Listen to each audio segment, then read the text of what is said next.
Hi there. Good night to you. Welcome to Conversation with Rickford Burke. Of course, this is Rickford here in New York. Thank you for joining us. Keep sharing the link, everybody. I noticed straight off the bat somebody's complaining for the live. I saw the same thing with Francis Bailey um, earlier today, and I think it's something that we have to address. Where people in the Ministry of Information in Guyana, under the control of Kwame McCoy, the Prime Minister, don't want other views other than the government's views to go out. And so when they have these programs, they send false complaints to Facebook so that they think Facebook is going to shut us down. And maybe we should start doing the same thing to Barrett Jagdeo and Ali and so on when they have these press conferences. I'm not saying don't lie, but they really lie, right? So I saw today they were saying that they're complaining for Francis Bailey that he's preaching violence. Anyway, we're gonna address that later on. Share the link, everybody. Get into all your Guyanese groups. Share the link. Share the link. Let me say, acknowledge a couple of people here. Good night, Marcia, Marcus, Miss Simon, Hugh, Alistair Trotman. Good night, Susan London. Good night, Desiree Simon, Liverpool from Georgia. Good night, Andrew Griffith watching. Andrew, good night. Boston, Massachusetts in the house. Karen Smith. Good night to you all. Keep sharing the link, everybody. If you're here in New York, it's just about 8:26 p.m. In Guyana, the same time around the Caribbean, except Jamaica, the same time. Jamaica is 1 hour behind us, or ahead of us, I think, whichever. In London, good morning to you. In Europe and Africa, we do have a steady audience in Africa. Every night we have this program, about 200 to 300 people in Africa between Nigeria and Ghana watch this program. We also have an audience in India.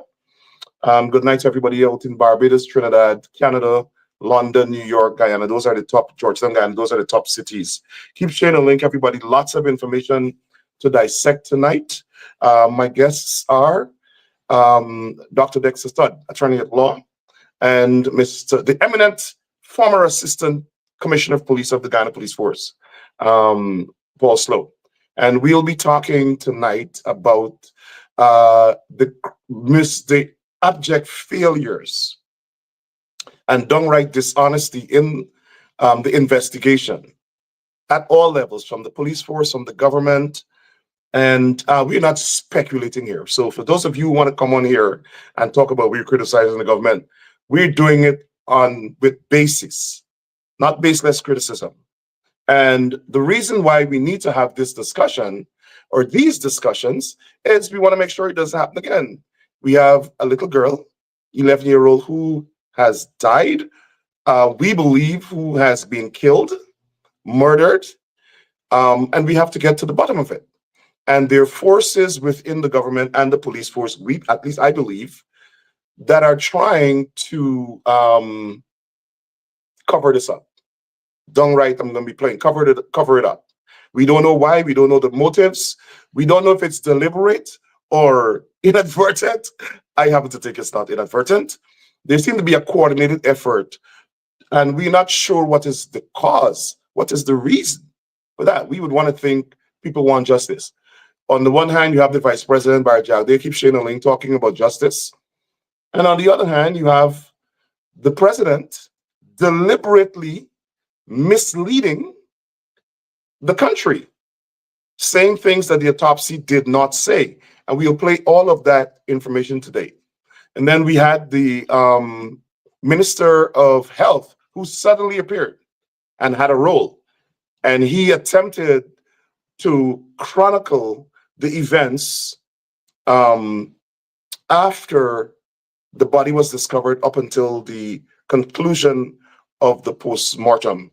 There again, I think he also made misleading statements. And then we have some new information that Francis Bailey has, which we'll play tonight. But let me first of all introduce, keep sharing the link, everybody. Let me first of all introduce our guests. We have Dr. Dexter Todd, attorney at law. Dr. Todd, good night. Welcome to Conversation with Rickford Burke. Good evening, Mr. Burke. How are you? And good evening to your viewers tonight. Good night. And we also have Mr. Paul Slow, no stranger to the program. Good night, sir. Good evening, good to you, Rick Ford, to Dexter, and to the audience. Thank you. So we'll be relying heavily on your investigative skills here tonight. So before we start, I want to play a series of video recordings to give the audience some background into what our discussion or what would guide our discussion tonight. So first off, we have Minister Frank Anthony, Guyana's Minister of Health, who attempted, I would say, to chronicle the events from the time the body was discovered to the conclusion of the post-mortem. And we'll come back on the back end of this tape and have a discussion. Frank Anthony.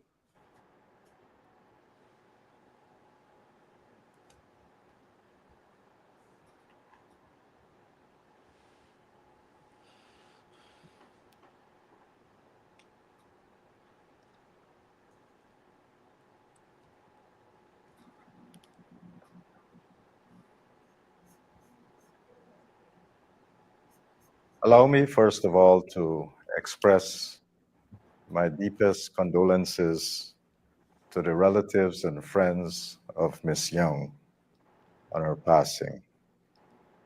I want to probably give a synopsis of the sequence of events since the discovery of Miss Young's body in the pool at the hotel.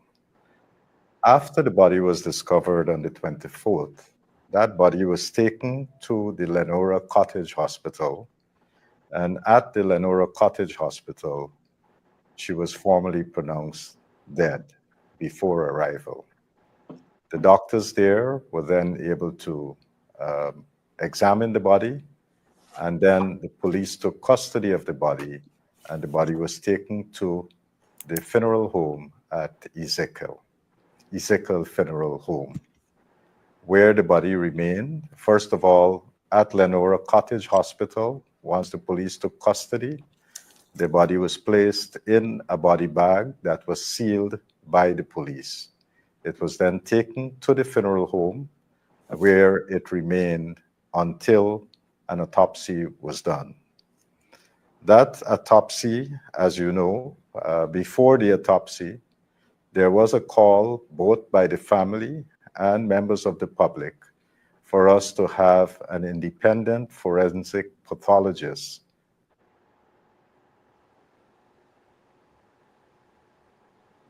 So, gentlemen, there was Dr. Frank Anthony saying that after the body was pronounced dead on arrival at the Lenora Hospital, it was sealed in a body bag and sent to Ezekiel Funeral Home, where he said it remained in police custody until the morning of the autopsy.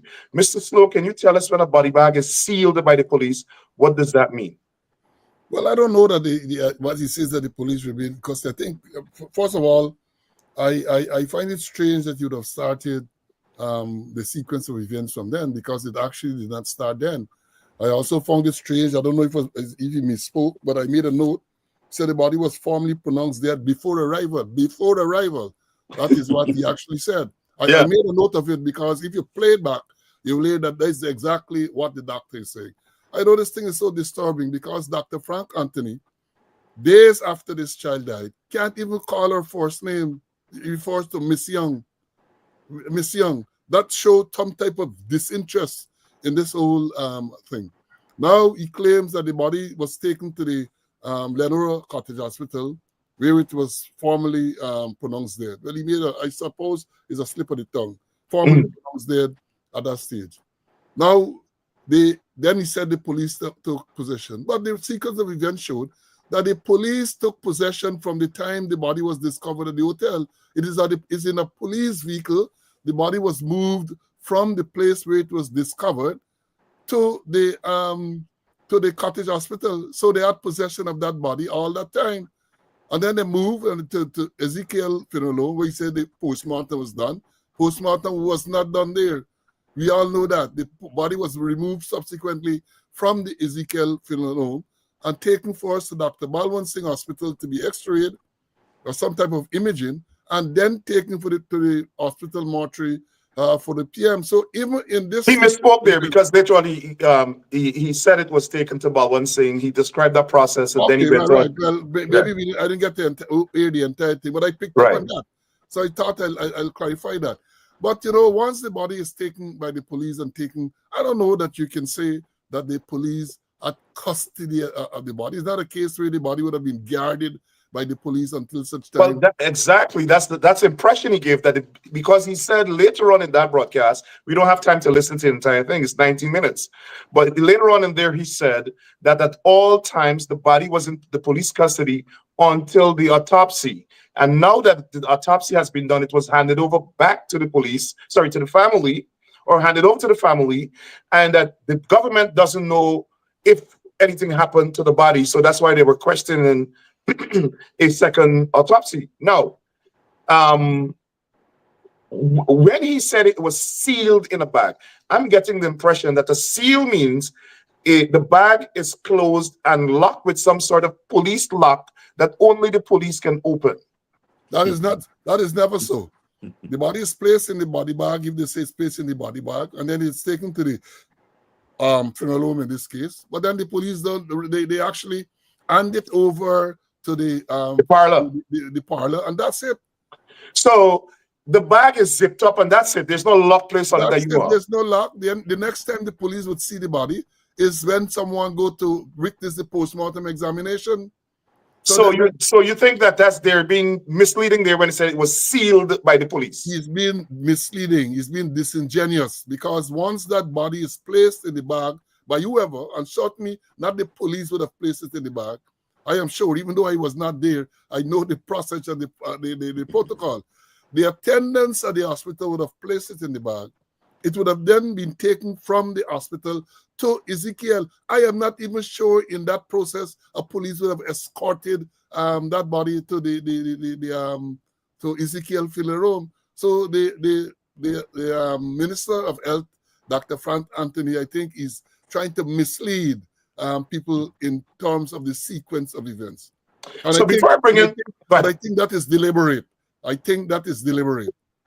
So before I bring in Dr. Todd, I want you to listen to this video by Francis Bailey, repeating what he was told by the family that completely contradicts the Minister of Health.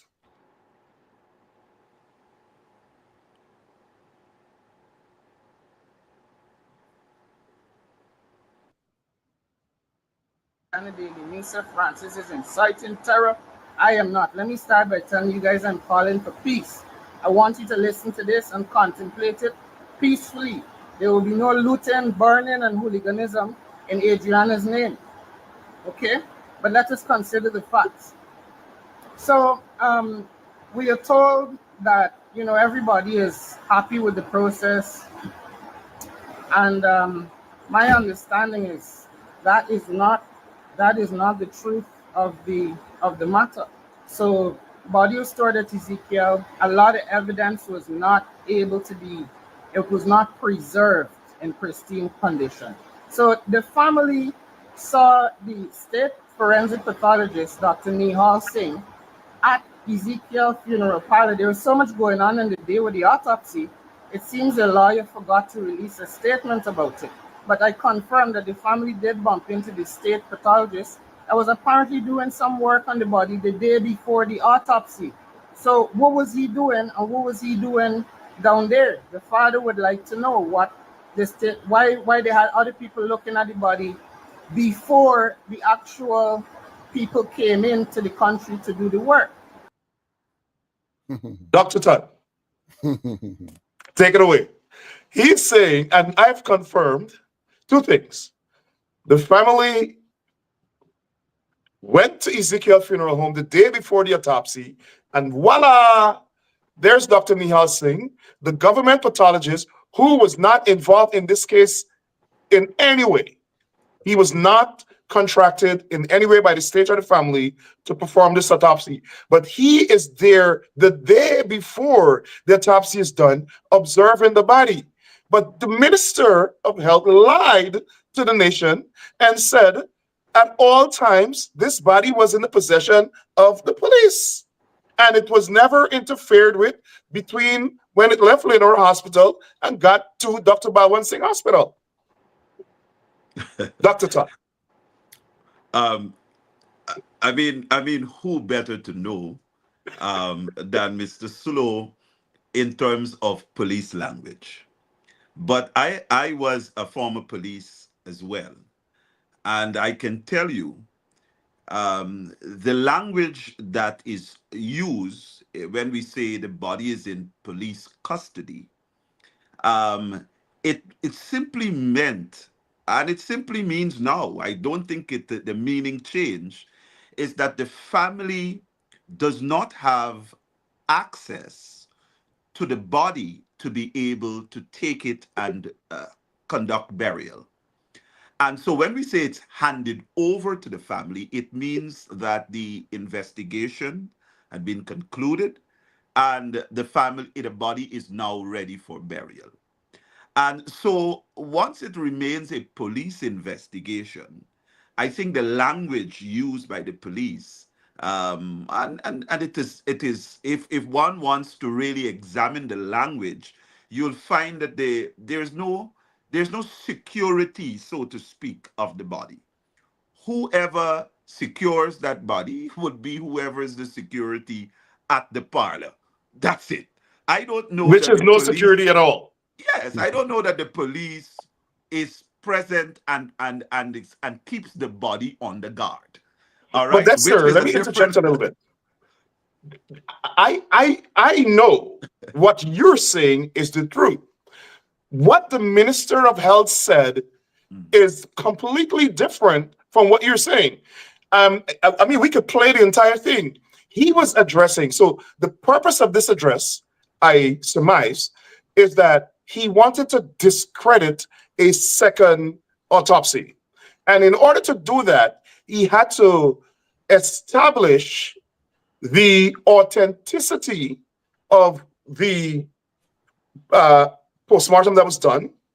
And then he had to validate the process leading up to that. And in attempting to validate the process, he had to establish that the police had custody of this body. Nothing happened to the body. He gave the impression that the police was always in control. He used those words, always in control and custody of the body. So he wanted the nation to think that there was no way any discrepancies could have happened with the body. No way nobody could have tampered with the body because it was always in police custody. And I was laughing as he was saying that because we know the police ain't got no credibility, right? So that's why I interjected, because you're giving an accurate picture of those terms, but that's not what he did. He sought to validate, in my opinion, and I'm sure in everybody else's opinion, the process and establish how credible it is. And he wanted people not to question the autopsy and the process that led to the autopsy because it was authentic, it was genuine, and it was secure. Well, it's just used. You see, and again, Mr. Slow, I think knows better than me, because when you deal with homicides, remember this: the offense of murder is an offense against the state. So really and truly, the state keeps possession, and again, the terms are used lucidly, of the body until there is an autopsy, which Somebody's is saying conducted. somebody's saying play the entire video. What do you guys think? Well, we don't think we have time, but let me say this. Right. Let me take the sequence of events. This is, and not only in Dr. Todd mentioned murder, but also causing death by dangerous driving. Once a body is there, right? The police will cause the body to be taken to the mortuary. Not every time escort the body to the mortuary. Body goes to the mortuary. Then at some stage, the people at not the mortuary, you said the funeral home. The people at the funeral home will take the body for the postmortem. This communication, postmortem is to be done. In the case of most times it's Monday, Wednesdays, and Fridays. The body is taken to the place where the PM is to be done. At the time of the PM, a family member will have been notified to go there to identify the body. the lead investigator, the lead police investigator will be there to witness the postmortem. That would normally preceded in many cases by the investigator and the pathologist. This is what we're investigating. This is what happened, and so on. And now, when that postmortem is done, as was suggested, the body is then handed over to the family for burial. So, is that a case where the police have, let me say, actual possession of this body from the time it would have been pronounced dead at the Lenore Cottage Hospital to the time when the PM was done? I am sure, having regards to what transpired there, once the body was taken to the Lenore Cottage Hospital, pronounced dead officially, placed in a body bag, not by the police, I'm sure about that, and then taken to the Ezekiel funeral home, police would have had, first of all, let me make it clear, the police would not have been guarding that body throughout that process. They would not have been guarding that body. That the police had possession or something like that of the body all the time. That is being disingenuous. Mr. Slow, I mean, you're a police officer. You have investigated these things for 30 years.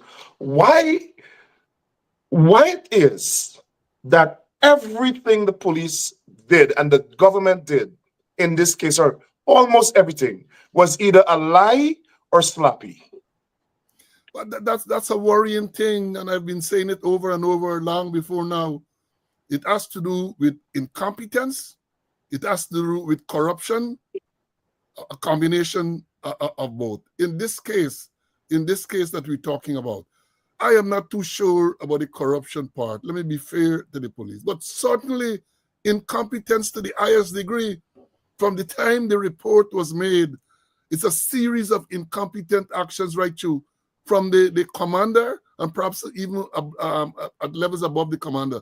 It is mind-boggling that a police divisional commander would have been on the scene when this body was discovered, and no attempt at all was made to ensure that that's crime scene, because it had to have been treated as a crime scene. You have a report that a body is missing, a child is missing, then suddenly, miraculously, the body is recovered. You have to treat it as a crime scene, which would suggest then that the place would have been cordoned off. All those forces there would have been made to remove. And importantly, you would have summoned the crime scene investigators and perhaps even the pathologists to do a preliminary examination at the scene, right at that poolside. Photographs would have been taken and all of that. And I'm saying again, because of the initial and subsequent incompetence, that is why we have all this controversy.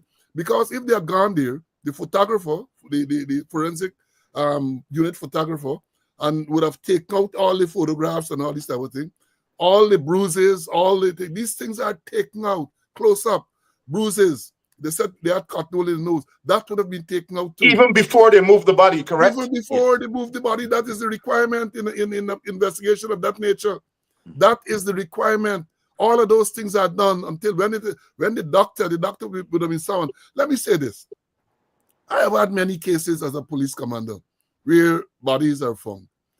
Earlier, Dr. Mutu, you sent for Dr. Mutu, was the government pathologist, and he would come there and then and do that preliminary examination. And he is the one who will then declare, well, time for the body to move to go to the funeral parlor. No one else. Photographs that have been taken and all of those things at the scene. Now, this is what we have here now. Nothing, no attempt to do that. And again, I say, people are talking about corruption, which means that perhaps people are even suggesting sums of monies were passed. I'm not too sure about that. But in terms of the incompetence, it was glaring. And I say again, the police divisional commander, Assistant Commissioner Mandal, was there and could not have ensured that the correct action was taken. And I wasn't surprised. I am not surprised, because as I've been saying, in recent times, many of these people are promoted. Incompetent people don't know what well, I can't say it. Well, he was a bodyguard and the promoter, he don't know anything about police. I know Mandal, and I have said on the program, in all fairness to Mandal, Mandal is a nice guy. I know Khalid Mandal. He's a nice guy, but Mandal doesn't have the training doesn't have the experience to be an assistant commissioner, much more a divisional commander. I've said, and again, I'm being fair. I think I'm being fair. He's a nice guy. I know that. I know him to be a nice Nice guy don't get the work done. Exactly. But then to put a man with that limited experience, and he's not alone, you know. He's not alone. There are other commanders who are of the same persuasion, perhaps even worse. And that is a serious, serious problem. Serious problem. And then what happens? Because these people don't have the knowledge and the experience, and they're there, headquarters perhaps controls, and the politicians control, because they don't know what to do. So when they call and say, do this, for example, the speedy removal of the body in the back of a police vehicle. I mean, no commander worth his salt would have done that. Even if he decided, well, look, the body was going to remove, they're going to summon the horse or something like that. But to have the body put in the back of a police vehicle and taken away. Now, why, you know, the question is, if you're going to take the body away, there was no doubt that when the body came out of the pool, the body was dead. There was absolutely no doubt about that. Why then take it to the Lenore Cottage Hospital? To be pronounced dead. You're right. The doctor should have come on the scene and pronounced it dead. Exactly, and then you go from there straight to the funeral home, right? Why take it to the Lenore? You're not going there because you want to do any revival or anything like that. The body, the person is dead. There's no question about that. The person is dead. And so again, lack of training, lack of experience, you have these things. And again, I say it's worrying when the most senior man in the division is on the scene and can't take control and can't take the proper action. Worrying indeed. We're in some serious trouble in the country. Dexter, you listen to Mr. Slow, and I want to preface your comments by saying this. One of the reasons why people are very angry is because up to now, the police has not said anything and given a chronicle of events. The best that we've had so far is from Frank Anthony, and he's the Minister of Health. And he only interjected because they didn't want a second autopsy. Now, in any normal society, the police force would have held their briefing and said, we were called at X time. We arrived at Z time. We examined the hotel. We immediately instructed that the pool be searched and then drained and searched and then we checked the hotel again.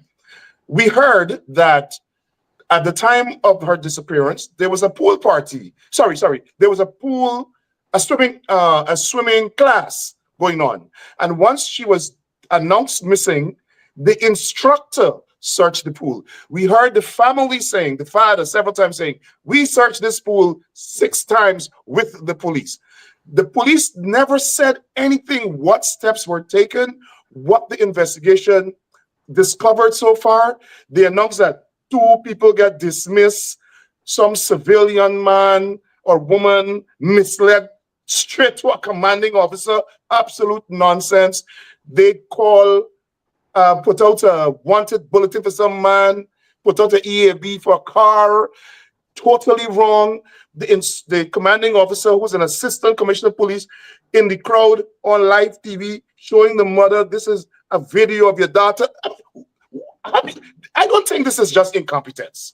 This seemed to me to be a deliberate attempt to mislead the family. To me, they wanted to move the body, whether she drowned legitimately or by accident or forcibly, we don't know, but they wanted to remove that body, and God knows, if they had gotten those people to move from that hotel, they would have dumped that body and pinned it on that man they had sitting at Lagrange police station, because that's the nature of the Guyana police force. It's indeed worrying, and I believe there has been calls to the highest office in relation to allowing the police to produce that video, because where did that story come from? That is still something that many persons are asking. How did the police arrive at that to pin a car, direction of a color of a car, describe a car? An individual is arrested. I mean, it is indeed a travesty. A travesty. And the thing about it is that, and going back right back to it, what Mr. Paul so said, you remember there were reports which said that this girl was missing. This child was missing. So up to that point in time, if we're going to examine the official records now, you have an official record of a missing person. Subsequent to that, you have the body of that person who was reported missing showing up. There is no doubt in your mind that you are dealing at that point in time of the investigation, you are dealing with an alleged homicide. So your posture, the posture of the police ought to be different.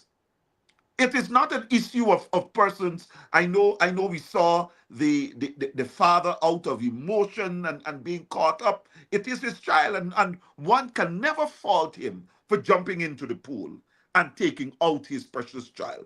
But at that point in time, the police needed to take, and not the police I'm talking about the crime scene investigators, needed to take command of that scene. It's not only containing that scene, but each and every person, document each and every person who you found there. You can't have a situation where you just wrap up the person. And I mean, Mr. Paulson is correct. Would have been no doubt in one's mind that the state of which this girl was taken out of that pool, that you were dealing with a corpse. You're dealing with a dead person. So why are you rushing to an hospital rather than attempting at that point in time to ensure that you preserve the crime scene and that you ensure that you do everything that is correct in terms of the protocol of the investigation to ensure that you do not contaminate, or you don't make evidence now become much more difficult to gather. So it is clearly missteps to the highest. And I think at some point in time, there has to be some. Listen, this I continue to say this probably could There have has only to be a happened. reckoning. It probably could have only be happening in Guyana, man. Because I'm telling you, heads would have been rolling. And when I talk about heads rolling, I am talking about resignation and persons being fired instantly, immediately.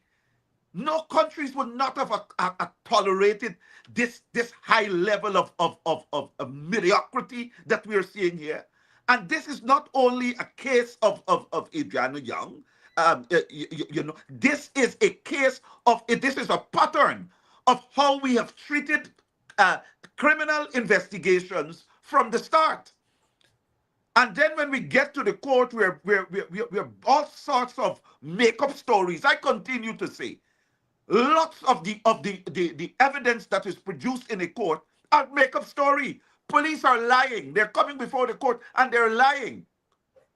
And because they have years of experience of getting in the witness box and to be able to speak fluently without any blunder. Lawyers are cross-examining, but you can't crack their evidence, and a judicial officer is somehow impressed with the evidence that it has not been tested. Let me tell you, lies.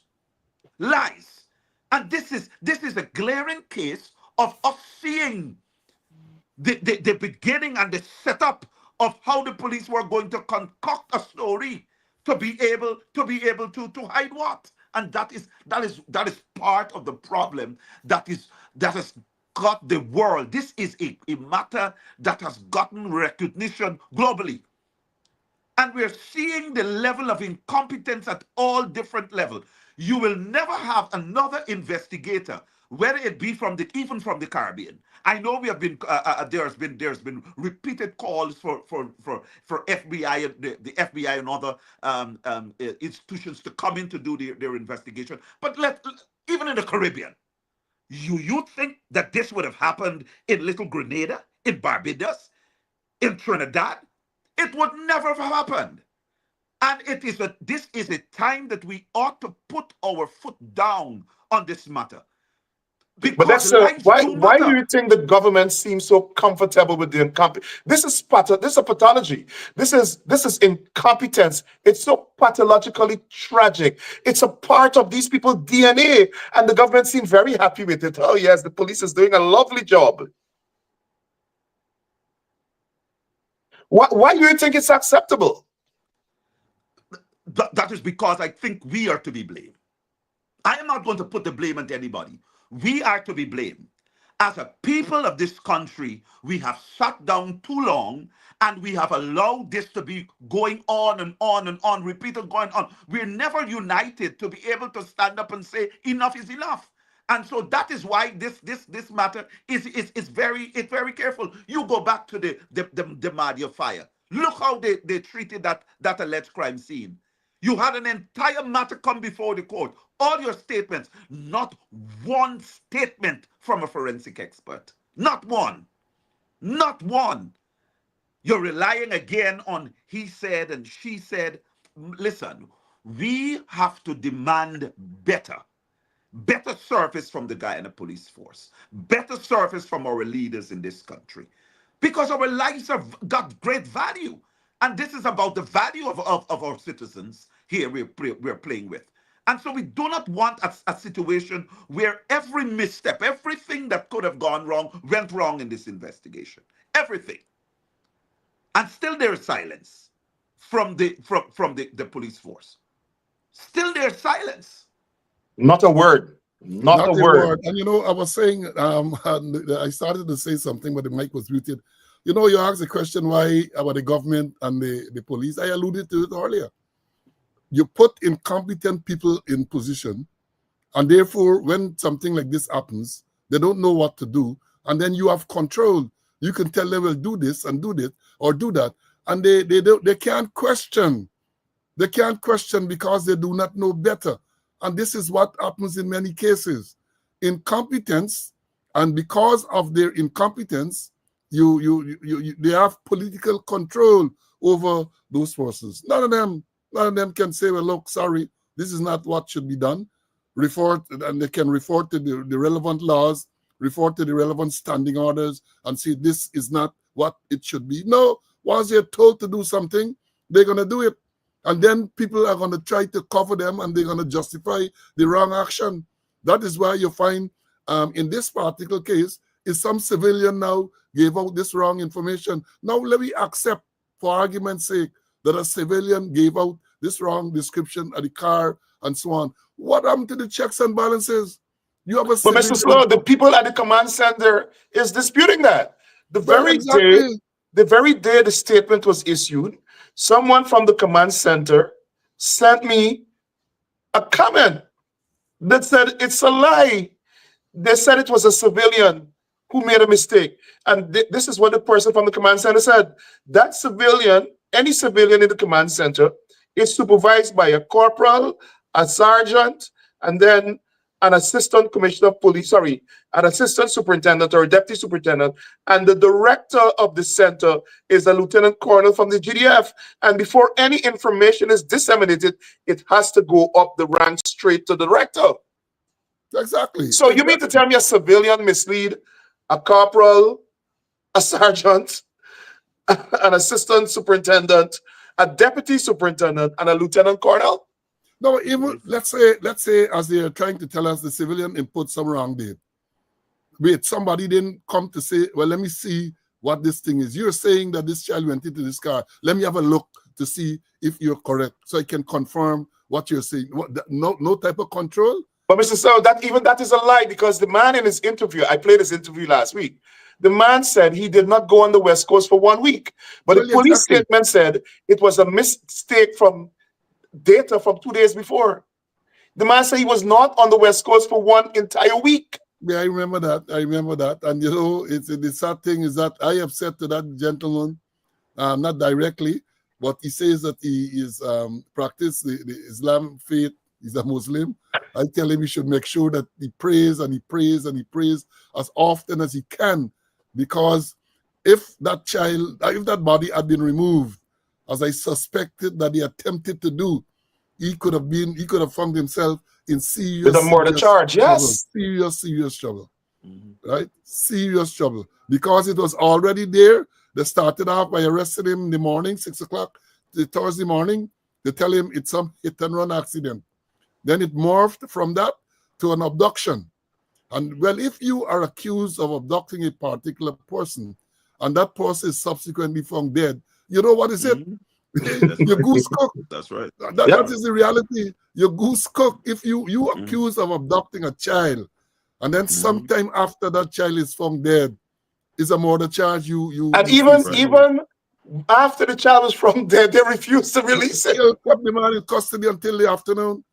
It shows again incompetence. It shows incompetence because what happened when that child was found dead? They realized then that all the subterfuges and all the story went through the window. So you have to come up with something new now, right? You have to, because remember, and I've been saying this all along, from experience, missing person, always a little controversial depending on who the person is. Because when a missing person report is made, many times people don't act on it immediately, depending on the circumstances. Because most missing persons will come to the station and say, well, look, John Jones did not come home yesterday. He was expected home. So the police quite rightly have to take a statement and take some time. One of the things you will say, well, if you see him, well, we want to know, has he done this before? Or she done this before? Who are the friends? And you'll try to do that. But this is a different case. This is the case where when the report is made, whoever made the report is telling them that this child was at the hotel and the child is still, they're telling them that the child is still at the hotel, which means it required immediate action. This is not a regular routine missing person report. The report is made that the child was at the hotel swimming and the child disappeared at the hotel. That demanded an immediate search. It demanded not no perfunctory thing. It demanded that you go there, right? And I'm trying to be very balanced and fair as a former police officer because wherever the report is made, let's say Tushan, they might have 3 and 4 policemen at that location. 3 or 4 policemen, if 1 left or 2 left to go to the location, they can't do any proper search. Let's understand that. Because you would not have had the resources at the time when the report is made to do a comprehensive search. So can you pause there? We Yes. heard Dexter saying that a proper search means not only searching all the rooms, but documenting every person that you found in the hotel. So later on, you could go back and analyze who your possible suspects are, etc., etc. And document mean taking their ID, writing down their contact information, maybe taking a copy of the ID, a photo of the ID, so you know exactly who you're dealing with. It did happen in this case. We saw it live. People are running out with suitcases. The police didn't even search people leave with suitcases. The family had to do that. The family had to search a man with a suitcase. The whole thing, yeah, you got to conduct a search. Now, when you're going to conduct a search of Exactly. this So nature, tell us how a search is conducted. right, you're going to conduct a search of this nature given the circumstances. The first thing you have to do is to lock the place down. That's the first thing. The place has to be locked down. No one gets out of that place. No one comes in. No one comes in. And then you're going to mobilize. So the first thing you have to do, you establish whether the gates or so on, you lock off the place. And then you get your resources to come to do a detailed search. You're going to check the registry or whatever they have. Who are the guests? Who are the employees? And you make a record of all those persons, right? Because once you search, because when we talk about the investigation too, and this is, I don't think this is done, every single person there ought to have been questioned because people might have seen something that can help with the investigation.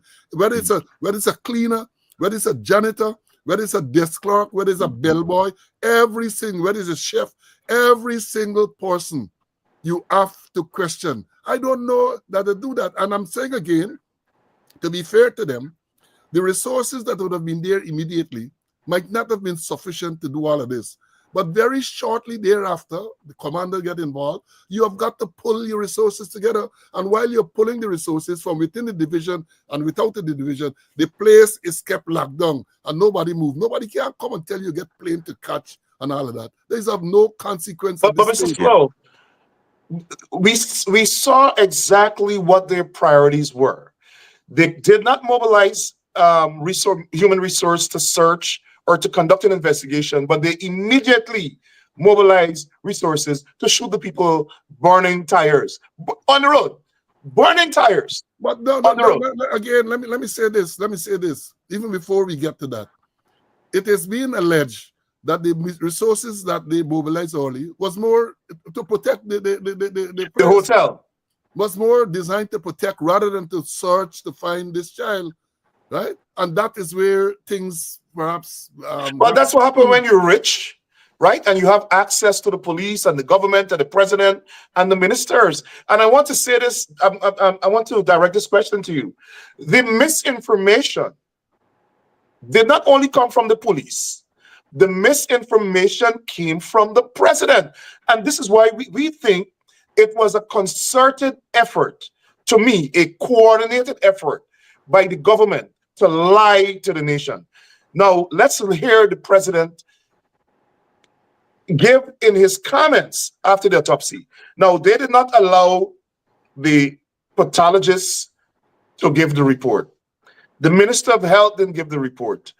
The police didn't give the report. The president. And it's telling me that the government does not want the police to give a report on this case. And we're hearing that the hotel owner is the president cousin from like one, whatever it is, their friends, their finance, the PVP. So people have a right to then form conclusions when they hear these, when they get this kind of information. But here is the president lying, straight out lying about the autopsy. Here we go.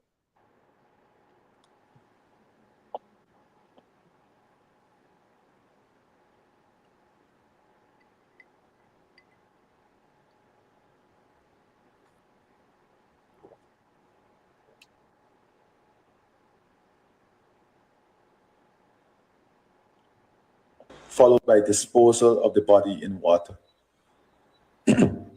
So pathologists ruled out theories of forcible drowning or any other means of killing, followed by disposal of the body in water.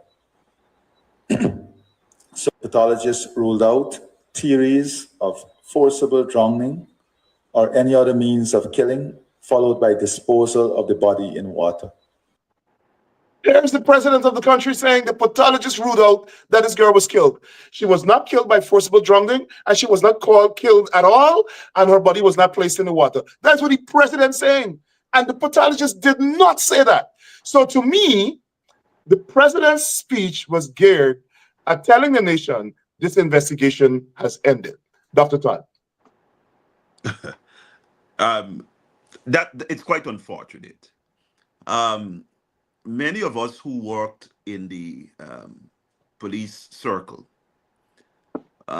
always understood the importance of making sure you give your reports so that if a person higher up in higher office is to make certain pronouncement, then that person, he or she, speaks from a very well-informed position.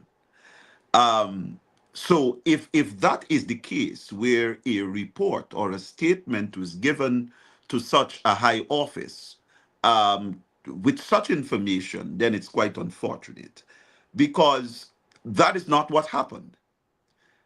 Actually, But Dr. Frank Anthony said nothing of the sort, so I'm not sure anybody gave the president that information. He was reading it, it was prepared, but who would have given him? Dr. Anthony was right there. He didn't attempt to correct him either. I mean, it's probably difficult to correct the president. And subsequently, the president learned that that's not true. He has not retracted that statement. So to me, there's a deliberate attempt to mislead the country. Because the autopsy from the preliminary results, you couldn't even come to that type of conversation or to make that certain pronouncement, because you still have a number of tests to be completed before there is a final determination. And as I said earlier, if you really want to and I can there is enough materials to support this. When you're dealing with forced drowning, there it's debatable as to what really are some of the signs that you are going to actually see, because it varies from case to case. All right, and it depends on the type of signs you would look at in terms of the clinching of the fingers and all of that.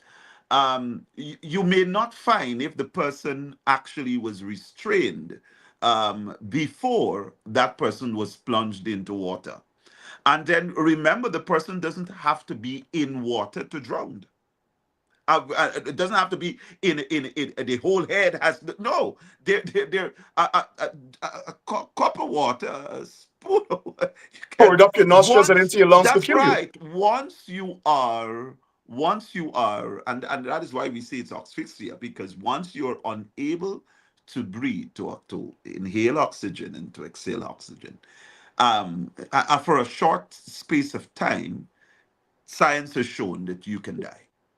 And so you had to be very careful before you actually got to your completion of your tests to make certain pronouncement, because you don't want to have a situation where your test comes back, but then you recognize that there's no match to where the water, the testing of the water, there's no match. That is not the type of water.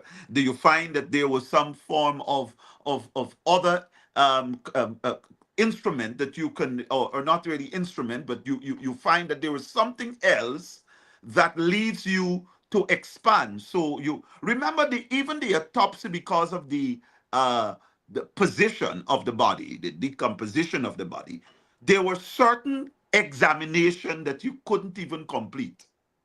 All right, and I believe that is fair because of what the situation was.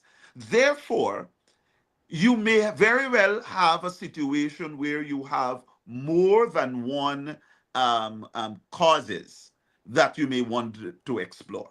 So to make that pronouncement, it was quite risky at this stage, because Very diplomatic clearly, language you're using there. I would say risky. I would say reckless. But I would use another R, reckless. But you just said because of the decomposition of the body, certain things can be done. How in the hell did the body decompose so quickly? Within 5 days? What do you think happened there? from my readings, I can tell you, and from my training, I can tell you that storage was a problem. Clearly, storage was a problem.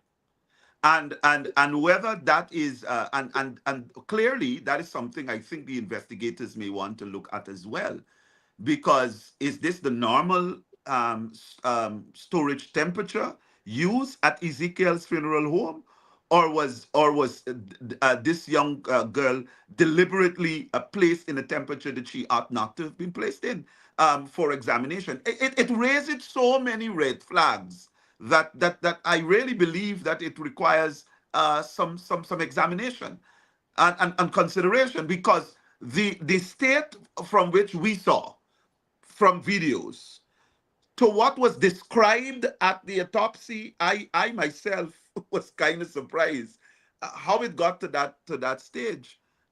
Clearly, something was not right. Yeah, that was a shocker to me when I I mean, I would want to go on to say, if I were in Guyana and I had a relative that passed, I'm not taking them to Ezekiel, because you run the risk of it being decomposed. Or, as you said, Dr. Todd, we want to know if it was negligence or deliberate. And maybe Ezekiel Funeral Home needs to come out and make a statement as to how this body was stored and why it was decomposed by the time of the autopsy. There's so many things that are so wrong here.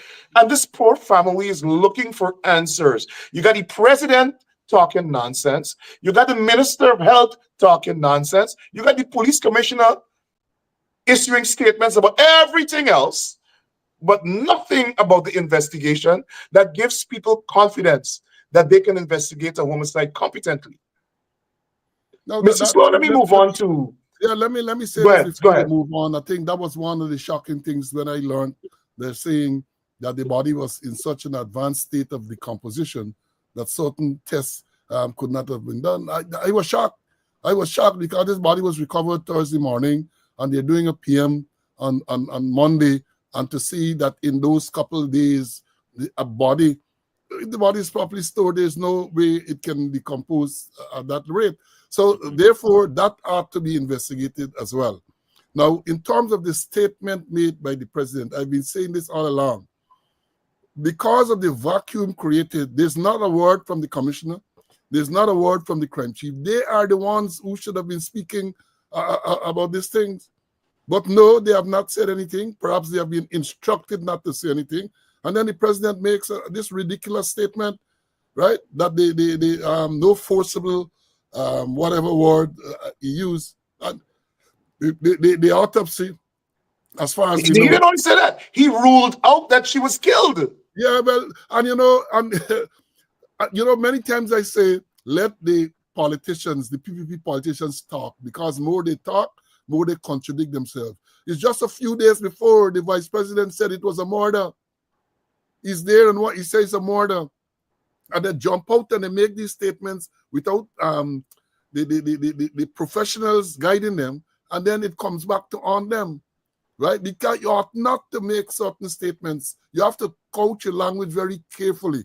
And that is where the police commissioner and the crime chief should have come in, because they should have had the experience and the knowledge to say the things that were required saying at that particular time.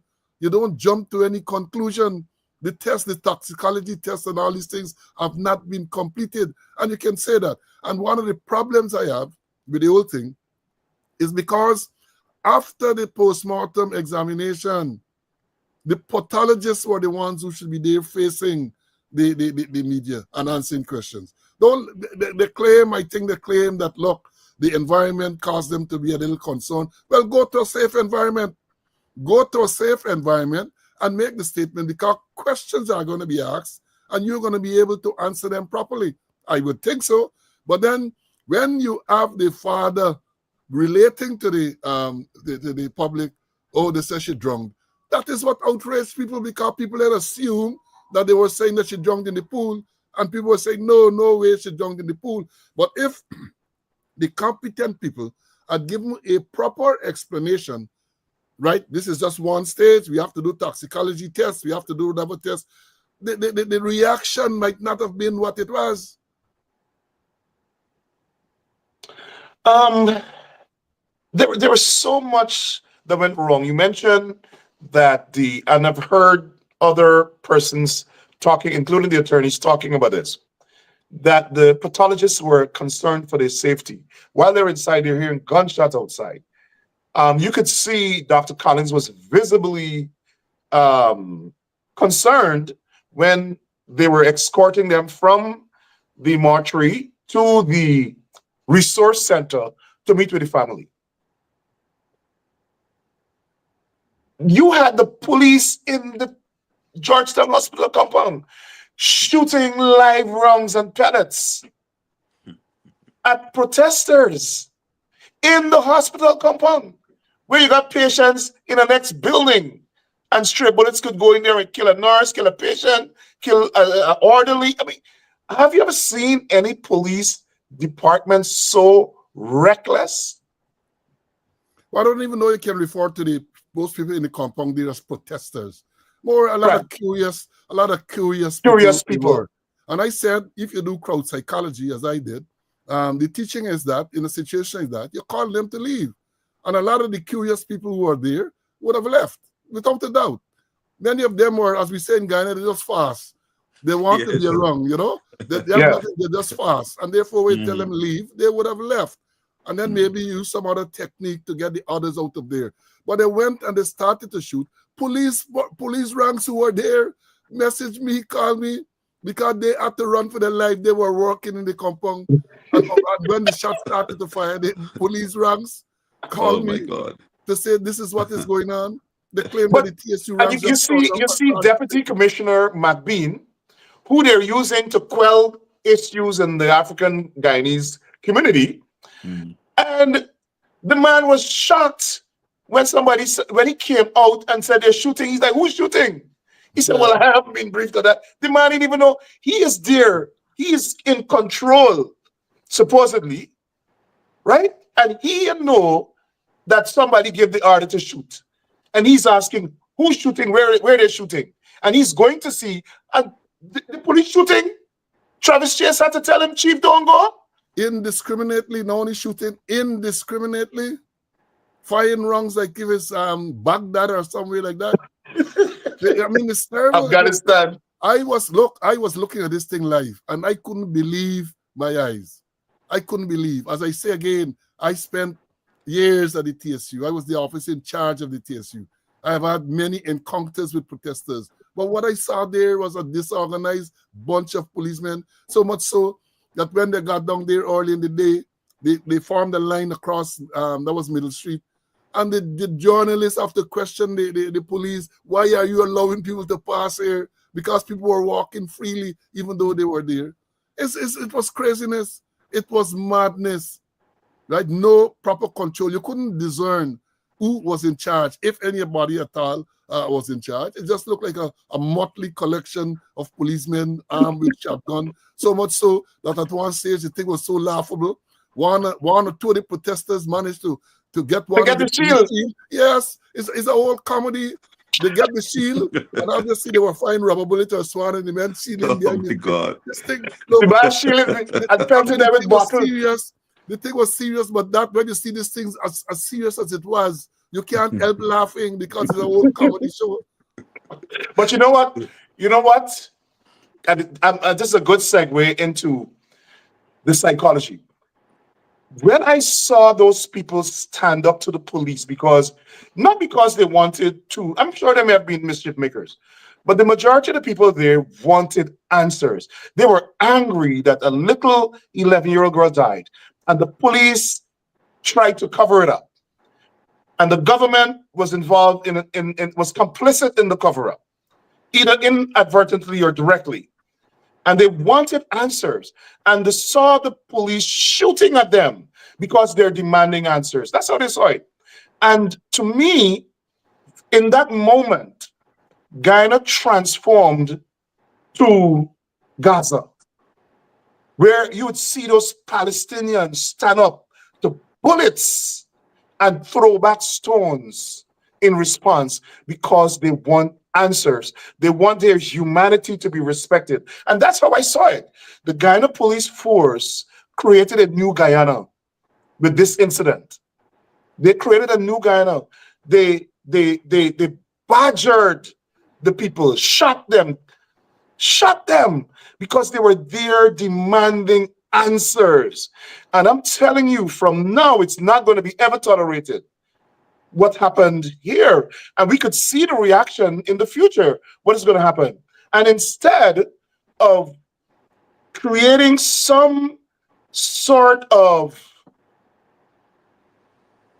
department in the police force that can learn to engage the community, learn how to interact with protesters, right?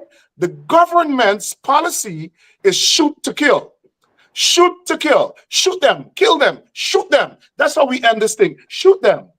And I think what will happen is that, or let me ask, do you think that when the government adopts this approach with protesters, the protesters will escalate and react in such a way that will plunge our nation in a national crisis, don't you think? Well, definitely. Let me say this, because, you know, again, I have a lot of experience in dealing with protesters and public order and that type of thing.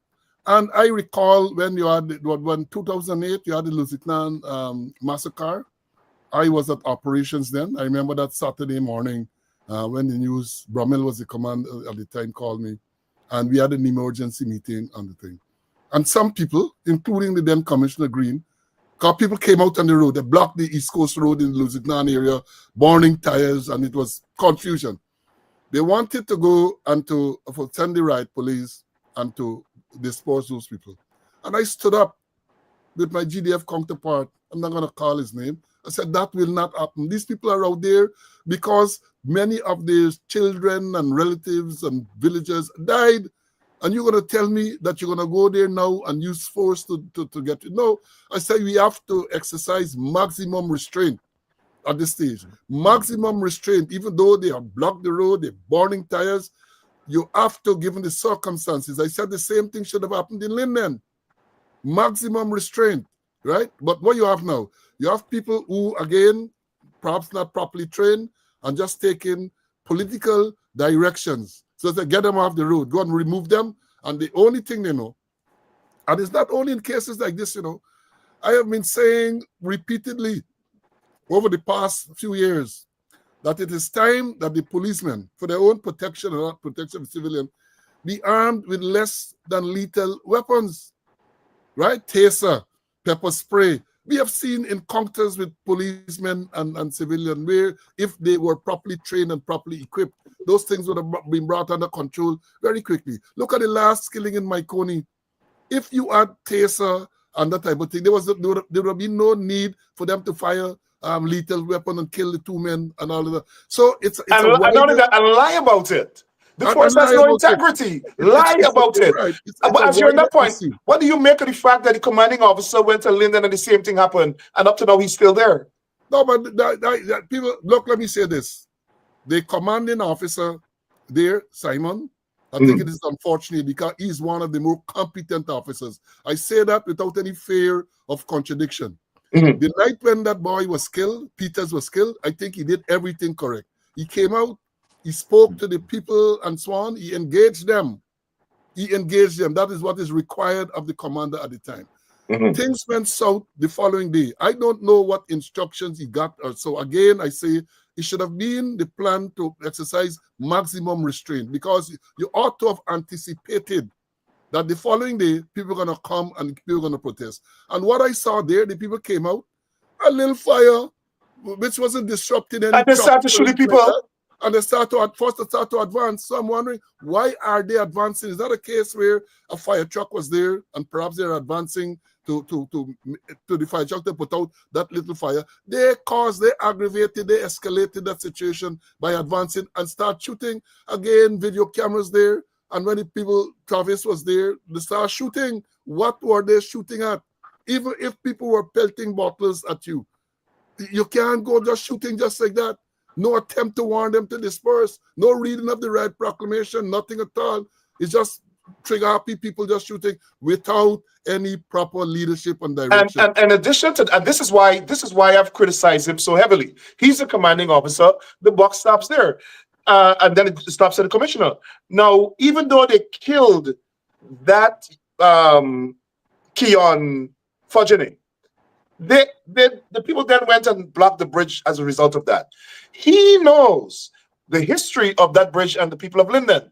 And they still were firing live rounds at people at the bridge, even after they killed Fugunda. So that's what I'm saying. This guy has to go. I don't care if he's a competent police officer. He has caused the death of 4 people, or his negligence, or his lack of leadership, or his lack of resolve to say to the commissioner or deputy commissioner operations, I will not carry out I'm not going to shoot the people like Cooper did in Region 5 when they showed him to shoot the people protesting the Henry Boy's murder. And as a result of that, he paid for it. But to me, you can't compromise your professional integrity by following political directive to kill people. Well, let me say this. Let me say this again. It has to do with the entire system within which you're operating. Because what I saw is a senior police officer at the rank of a superintendent was on the ground. A senior officer, a superintendent was on the ground. So he ought to have known what action was to take. He didn't, from all indication. Yeah, the commander, perhaps the commissioner, they're ultimately responsible. But you have to look at the chain where it started. Where it started, because I saw there a total lack of training. And if there is a total lack of training, not only the commander is to be blamed, especially since he only went there not so long ago, but it's the entire system. It's the entire system. What type of training is being done to deal with public order issues? And the thing, to me, is even more galling because, as I know it, in an election year, when you're not sure, election perhaps a couple months down the road, you do that type of training constantly, public order, because Guyana has an history where when you have elections and that, you will get political meetings, you will get crowd gathering. So policemen are trained how to deal with these situations, but that was lacking. The evidence of that was lacking in these situations, clearly lacking. Look, I saw something that disturbed me terribly. Coming back now to Tushan. I saw a busload of people in Keiki turning up there the Thursday morning. I understand that there was some course going on, perhaps a junior officer course going on at the headquarters, and somebody decided to send that old course to Tushan. And they were just standing there as spectators. Yeah. And even the media people were saying that the police officers are mere spectators. What are they doing there like that? Just standing up there. Why were they sent to do what? They went to protect the hotel. Well, you see, that is the problem. So it reinforces the point I'm making. It's a systemic problem. Is that just the one, Commander? Because I have said, if similar incidents are to occur elsewhere, it might be worse because you have commanders who are in position like Mandal and others. They don't have a clue as to what should happen. Let me say this again before you think. You have many commanders now who never commanded a subdivision in the police force. They never commanded a station, so they don't have that background, and that is the unfortunate thing. And then what happens? In cases in the past, you might have a commander who we say is a little green. When we sat down to make postings, we ensured that if a commander is there, perhaps he didn't get all the experience, we put a second in command who is a solid police who can guide him. But now is the blind leading the blind. So that's what you have going on. We ensured that when you put, we look for that type of synergy. You have the man is in command here because of the rank and so on. And you know that he's fairly all right, but he might be weak in a particular area. So therefore, you go through the list, say, look, we're going to put this, give him this person as the second in command. Somebody is solid in policing. You don't have that now. And that is the problem. And even at the senior level, you have a situation where you have people, I say, many of them, they are not police. I say you have a lot of men, you're not police. Let me explain to the audience what I mean.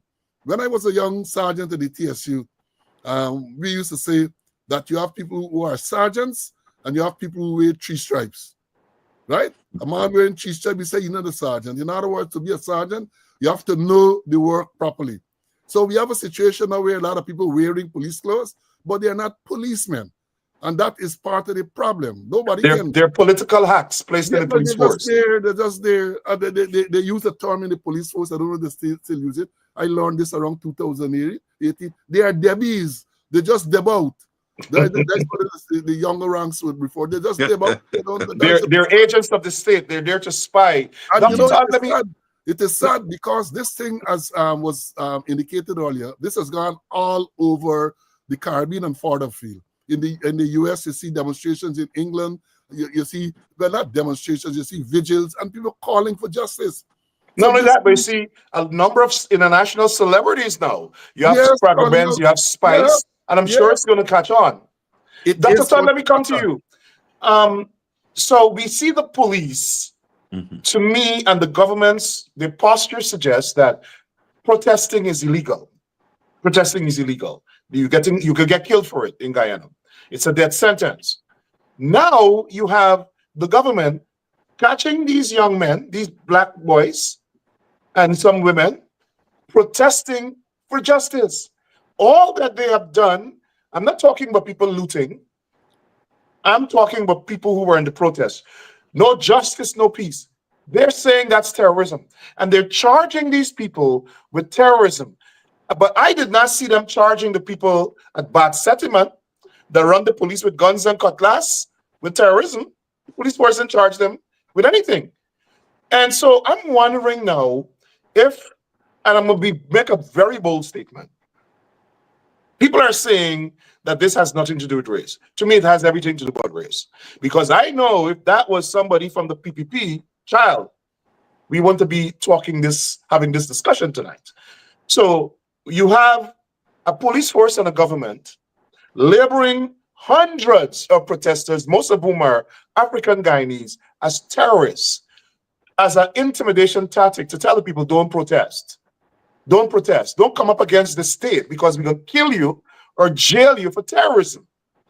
I'm wondering, I saw the US report on justice in Guyana say that the judiciary is corrupt. And I know that you're going to be very cautious here because you have to practice before the judiciary.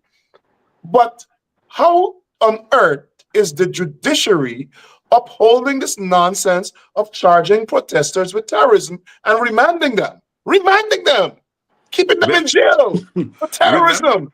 Why is the judiciary? The judiciary, Huh? the judiciary, they don't institute charges, They're not responsible for that. Yeah, but they're So, responsible for granting bail. well, yes. Listen, So this is hold on, a sorry. You tell me a magistrate can't look at a bullshit charge and say this is nonsense, let me release this man on his own recognizance or put him on $200,000 bail or $50 bail or whatever it is? Well, a magistrate may only act based on the facts before the magistrate at the time. Right. So if at this case, and I think I have a better understanding of what actually happened because I took the time yesterday to go in and to speak with some of the young men in the prison, Mhm. and many of them did not know that they were actually going to court, and they never knew of this charge of terrorism until they got to the court. So many of them, they never really got the time to really get in contact with their family, and their family to really get up with legal representation and go and visit them at the station and to fight. So what I believe happened is that you had a situation where the police instituted charges. They prepared what is called your short facts, where you made a number of accusations against the individual who is standing before the court. Now remember, we have a bail act, and the bail act says that the magistrate can refuse to grant bail if for public safety. So if you have a situation where you are presenting the person who is before the court to be one who has caused serious chaos in society, and you presented one of the two of them said the facts presented by the police to them is that their action by riding on the road prevented the flights from landing at Chedijagan International Airport, and they diverted flights. No, but that's the second bit. That is the PPP government. This is the people. What they want to do. I want Guyanese, and we have. Listen, we have 48,000 people altogether watching us live right now. 48,229. Now, I want all of these people to know that the PPP government believes protesting against them is unlawful. It has nothing to do with preserving public safety. It has to do with telling them, we're going to charge you, we're going to make up this thing and charge you to make sure you never come back and protest. That is what this is about. Clearly, That's why I believe the international community has to step in here. You said it earlier. We accept too much. We accept the badgering. We accept the oppression. We accept the corruption. We accept the racism. We accept the targeting. We accept the marginalization from these people. And so Guyanese are left to wonder now, like, who is going to come to save us? The people in the Caribbean don't understand what is going on in Guyana. Some CARICOM heads, nobody choose to bury their head in the sand like me and Mark Lee. And then, but I am wondering now, what must be the approach Those of us in the diaspora, we try to expose it, and they write to the US government and tell them we terrorists, Borkal Indian businessmen in Guyana, tell them send money or we gonna do whatever.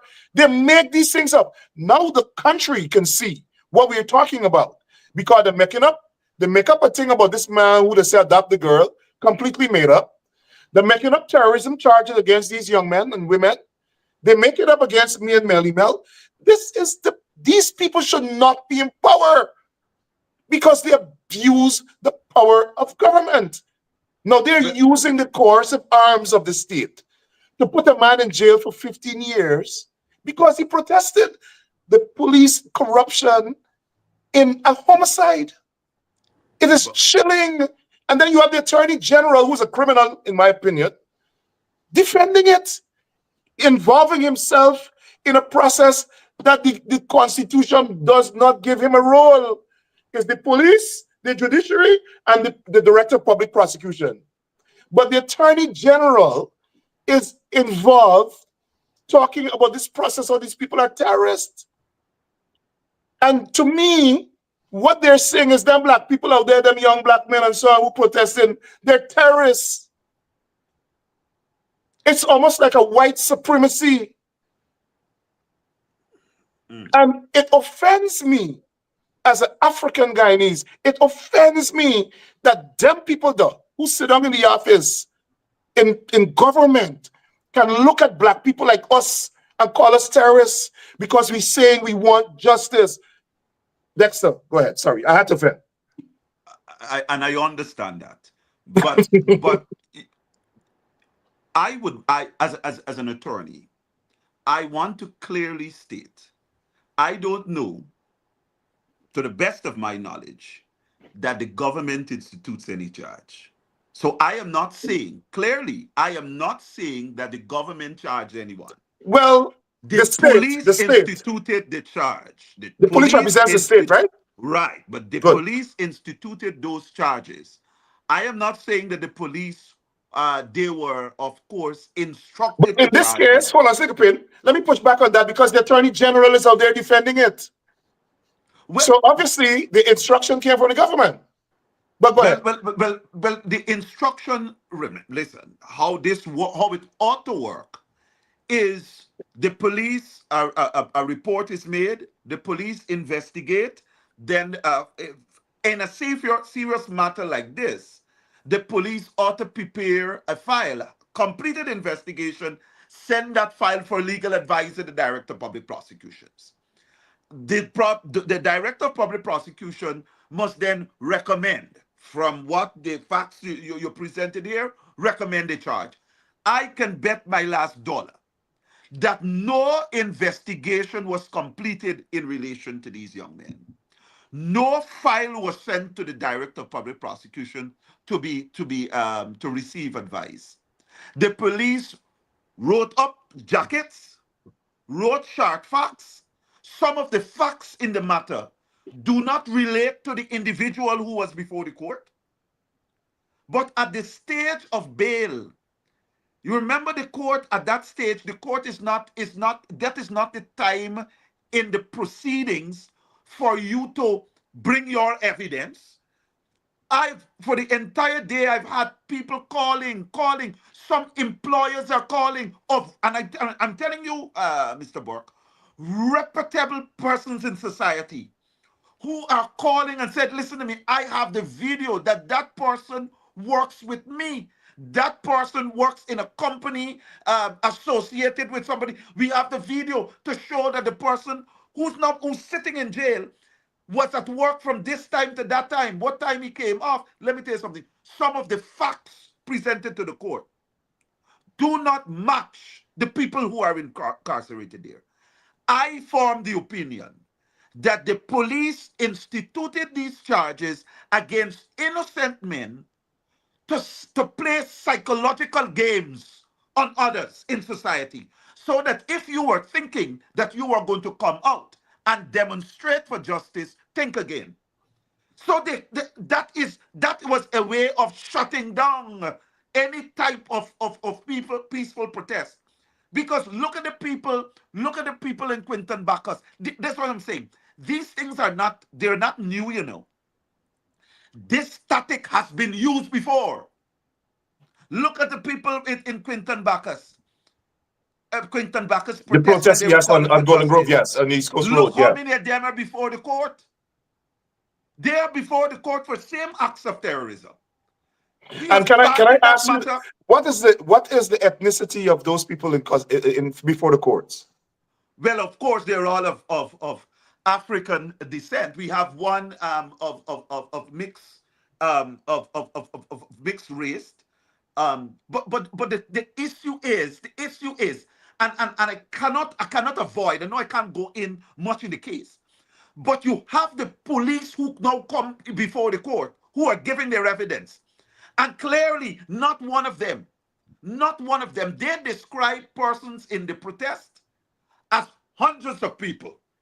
Some of them mass. I can't identify nobody, but the police identify people based on their presence.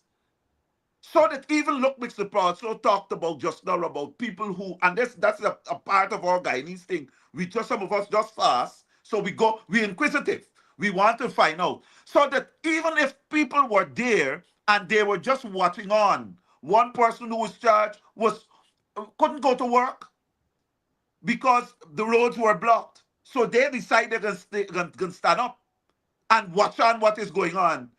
Man, he is before the court for watching on. So you're sending a message, never watch on. You don't got work to do, go home. You understand? I'm telling you, what I saw in the prison of young men, every one of them broke down. Every one of them broke down. And I have no reason to disbelieve what they're saying, because coming after listening to the story, there are people who are calling, and I'm telling you, I mean, I don't want to call their names on the thing. There are attorneys who are calling. Attorneys who are calling, who are familiar with some of them who are in there. I am telling you and can vouch that that's not the right, that is not the person, but I'm just telling you, it is a chaotic situation here. I really would advise that they withdraw those charges against those young men. Dexter, I'm getting feedback from around the Caribbean. We have a very prominent person in Grenada asking how they can help. We have an attorney in Barbados asking how he can help you, listening to you right now. And then we have people here. We have somebody in Trinidad as well reaching out to me. What do you think needs to be done?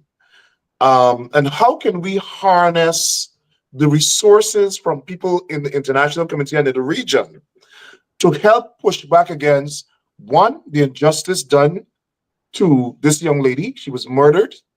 Most of us believe she was killed. And the government, as far as I'm concerned, has ended this investigation. I don't care what nobody say.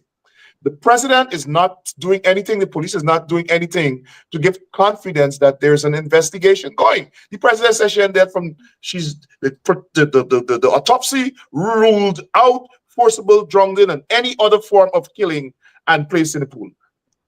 Investigation done. They're not responding to the families' requests for the intervention of the FBI, Canadian Mounted Police, or Scotland Yard from London. What could be done now? This young lady will be buried tomorrow. You see, when she's buried tomorrow, everybody's going to, well, the government is going to forget about this matter, as far as I'm concerned. It's going to die with them. The people will continue to protest and get arrested and go to jail for terrorism. What should happen now to ensure justice on the one hand and to ensure the people's rights are respected by this autocratic, ethnocratic government of the PPP? And how can we harness the assistance of people from the international community in this pursuit of justice? Well, I would want to answer the last one first. Good.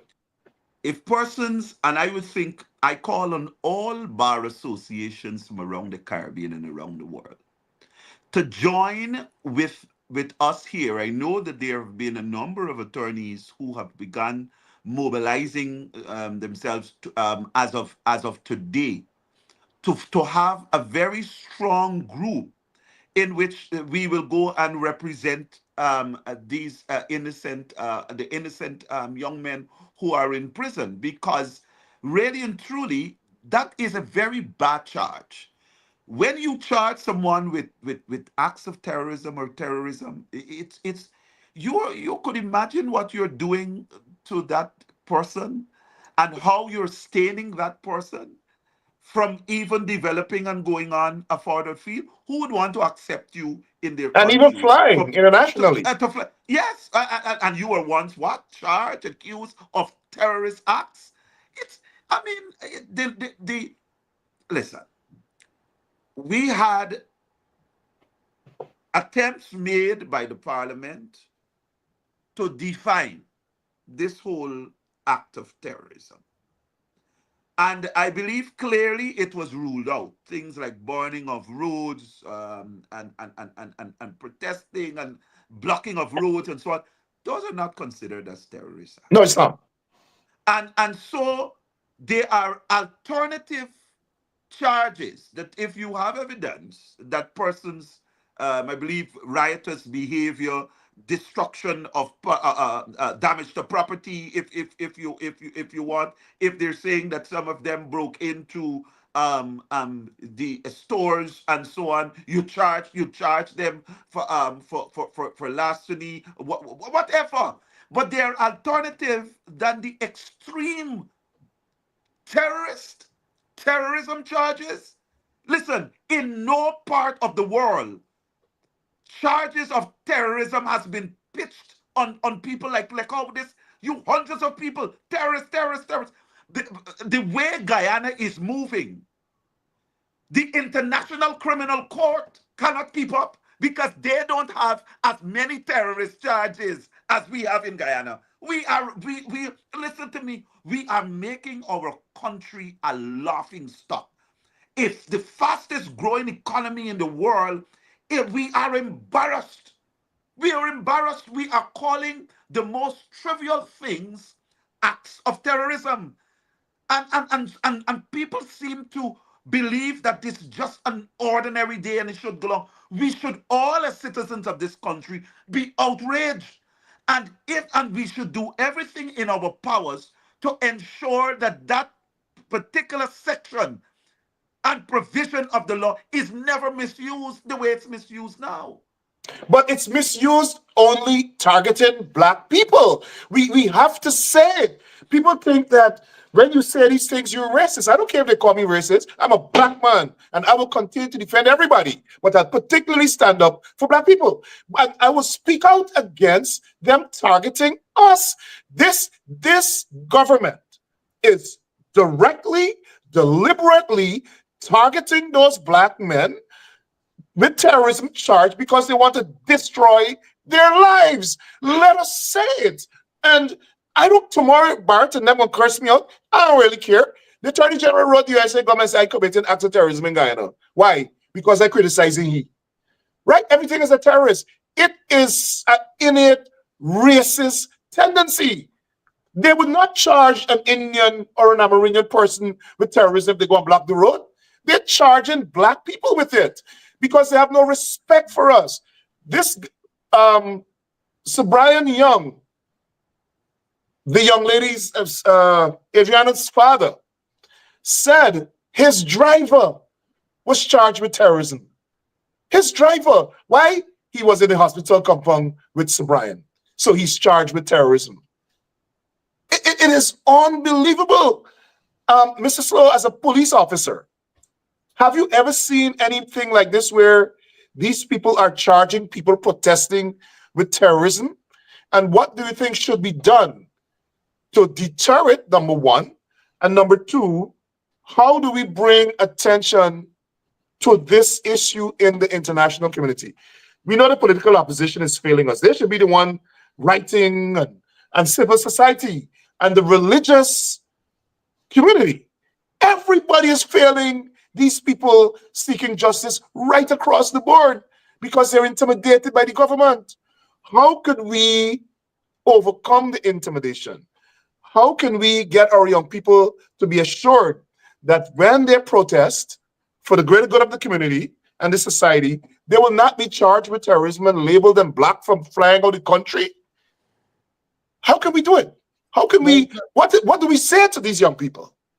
Well, you asked the question about what can be done to perhaps sensitize the wider Caribbean and about what's going on. You said that you have, 48,000 people watching now, yeah. Watch it, exactly. So this is a means of letting people know what is going on. Now, coming back to the charges and terrorism, I have never in my 37 years as a commander and other positions had anyone, I can't recall anyone being charged with terrorism. Never. There's no way that Dexter spoke about the system file going to DPP and the DPP review and make recommendations and so on. I say this, given the speed with which these people were arrested, this incident occurred on Monday, I think they were charged on Wednesday or Thursday, something like that. Files were put together, and there is no way, let me emphasize this, there is no way the police are going to institute a charge of terrorism without some direction from some politician. Let me understand this clearly. Call a spade what it is. As incompetent as they are, as politically aligned as they are, they're not going to go that route unless they are told to look. And we know who can tell them to institute, charge them for terrorism. Not so long ago, you see, y'all get shallow memory, a lot of people. But people, they praise me for my memory. Not so long ago, some cane cutters in Berbice were protesting, blocking road and doing something similar. They were charged, not with terrorism, with other offenses. They were charged. Probably a traffic offense, obstructed traffic. If you recall, Cameron Dramjatan represented them, and they all were set free. You know why they were set free? Because the police could not say what act the individuals did. And that is one of the things when you have a mass protest and all of that, you have to be able to say to the court that John Jones did this. Somebody got to go and say what he did. So being there in itself, unless a proclamation was read, which was not in this case, because the law provides that if a right proclamation is read, then you have 15 minutes to clear the area. And if you fail to clear the area within 50 minutes, then you would have committed an offense. So no proclamation was read. So therefore, that cannot operate. Let me tell you, the PPP instructions is a proclamation. Let me tell you, for the 2001, I think it was, I was commander in Berbice. The PPP supporters, Jack Day was president. They came out in front of Albion. They threw Molotov cocktail on the station, caused the Albion station start to burn with policemen inside. They weren't charged with terrorism. That's terrorism. They burned the magistrate, Christian Dat Passad. I call his name so you can go and you can investigate. Christian Dat Passad, the magistrate, was traveling from New Amsterdam. He lived somewhere in the quarantine. He ran into the roadblock. Of course, he was advised not to go, and he said he's gonna go. They burnt his car in front of burned the car in front of Albion police station. That wasn't an act of terrorism, right? That wasn't terrorism. But here you have people who are protesting. I'm not encouraging people. If you say people are gonna loot, but there are other offenses which are commensurate with the type of act they perform. Activity, exactly. Totally not terrorism. And somebody wrote to say that they are diminishing the seriousness of terrorism. Yes. Because when people are on the road and they're protesting and they're throwing bottles and they're lighting fire, you charge them with terrorism. What if somebody blow up a building and kill people or all that? You're charging them with the same offense? You want to tell me is the same, the gravity is the same? And it's madness. And I think people should advocate. I am not saying that these people should not be charged. If you have evidence to charge them, by all means, charge them. But not with terrorism, because but not only that, terrorism has a particular meaning. It is the use of violence to achieve some sort of political objective. So, like when the PPP blow up the Chapman ferry. Look, let me understand. They're gonna come Tuesday night, and they're gonna come Thursday, and they're gonna tell you of some definition which fits the narrative they're trying to push. That's what they're gonna do. They are good at that. The media that are, and they're also good at committing terrorism themselves, like killing 400 black people that are aligned with them will come and they will tell you all kind of thing. They're going to push this narrative to say it is terrorism. What I saw as terrorism, if you want to talk about terrorism, is people shooting indiscriminately, including Exactly. private security. That is terrorizing not only the people who are there, but the people in the homes and so on nearby. Those are acts of terrorism, and they're not going to deal with it. So this, I agree with Dexter, that this charge is primarily designed to intimidate others. So if you are going to be charged and they are remanded, Intimidate and stain the character right, of the people. right, because, and you know, they are so nearsighted, because when you are pushing out to the world that you have this many terrorists and people are charged with terrorism, Who can you come are here? going to, exactly, you're dissuading people from coming to invest and all of that, because you Yes, have all of exactly. these so it is myopic, it is very nearsighted what they are doing. And they're And not not only seeing that, we a should narrow political end. declare to the international community and investors, don't come to Guyana, because if you come and you protest, the government will shoot and kill you. The police will shoot and kill you. I That don't is know it. how, So you why know, should people invest in Guyana? well, how are you going to invest? How are you going to come when you hear all these terrorists? You have all these terrorists. They're saying that you have terrorists. 100 and something persons of terrorists. Terrorists, you have all of these terrorists. So why should we come Lord. to Guyana to talk about what they call it, ecotourism, and people are not going to come because of what they are saying, what they are Destroy saying. our And a lot of people are accustomed to demonstrations. You know, in the US, people demonstrate all over the place almost every day. In Europe and other places, they demonstrate every day. There's nothing new to them. Mhm. But when you talk about terrorism, that has a different connotation, which certainly are going to ensure that a lot of people decide, I am going because of Guyana get a lot of terrorists, right? Guyana get a lot of terrorists, and they are committing terrorist act, and so therefore let's avoid Guyana. And therefore I say it is short-sighted, aim to achieve a narrow political aim or objective. And to go further, I think it is time that these things are brought to the wider international community, the Human Rights Association, whatever, UNHCR now. They should be formally written to tell them, provide all the video evidence and so on that we have to see indiscriminate shooting, a man in the yard in Linden shooting the eye, and all this type of thing. All of these things should be highlighted. Again, I mean, there you go. And not a word from the police. They've never apologized. They don't do any of this. And I dare say they can't go to Bath Settlement and Albion and Tin and Letterkenny. They can't do that. So I am wondering why they do these things in the black villages. I mean, you have to ask these questions. But before, I want to make sure that everybody caught what Dr. Todd said. And I hope the media will report it. He has called for persons, attorneys in Guyana and out of Guyana, to form a fraternity with them in Guyana and help represent these people who were falsely and maliciously charged with terrorism. So there goes the call. My friends in Grenada, my friends in Barbados, my friends in Jamaica and Trinidad, and even here, please respond to Dr. Todd. I'll post his contact information. We need your help. And this is a big cry for help. This is a big cry for help. The people of Guyana are crying out against police brutality. They're crying out for justice for the murder of this 11-year-old girl, and her murder is being covered up by the government and the police, in my opinion. Me, Rickford Burke. That's my opinion. Don't attribute that to my guests. Final word. We've passed, we're 8 hours beyond our time. Final remarks, Mr. Poslow. Now, I just want to say this. You know, it is unfortunate that this whole thing, people not looking at it carefully. The child died.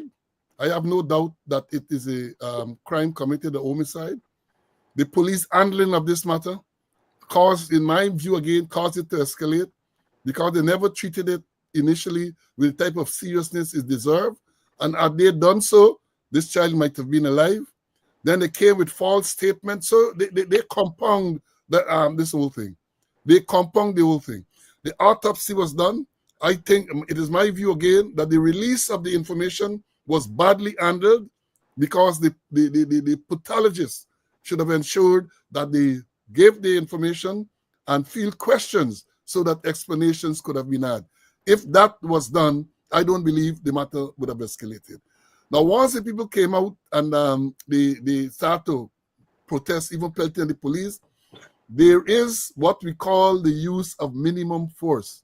That's the doctrine. There's a doctrine of minimum force. And certainly to go out there and to be shooting indiscriminately. I saw a video which I showed on my program on Friday. 2 police ranks with pistols running up the road and shooting, bow, bow, bow, bow. And the thing was dangerous because one was ahead of the other. And I'm thinking, what happens if the one in front moved across suddenly? He's likely to be killed by one of his colleagues, and then they're going to blame the protesters. The protesters. But what I saw there Monday, even before that on Friday in Lenora and all this other thing, totally against all the doctrines and all the training that I am familiar with. Because as I said previously, and I'm saying it again, I don't think there's anyone in Guyana who has the public order experience. Not only teaching policemen public order, but being on the road myself, dealing with public order. No one has the experience. I remember battling you and your troops in 1997 when I went to Guyana and we were protesting the election results. And you would remember, no, when they, and Gill House in 1992 and 97. It wasn't the results then. I remember that well in my GCOM office. It wasn't the result. The results had not been released as yet. There was a delay in the release of the results. Delay, yes. And became violent. And not only that, they were reconstructing the statements of Paul. You had literal people saying, that's would you believe it? I don't know if you were wrong. You had people talking they're reconstructing the statements of Paul, and a man would say, "Can you remember how much votes the PNC got in Haslington?" Man said, "I think it's 49." They're right. PNC in Haslington 49. That's what they did in 1997. Oh, well, as I've said, I dealt with a lot of public order issues. I mean, people.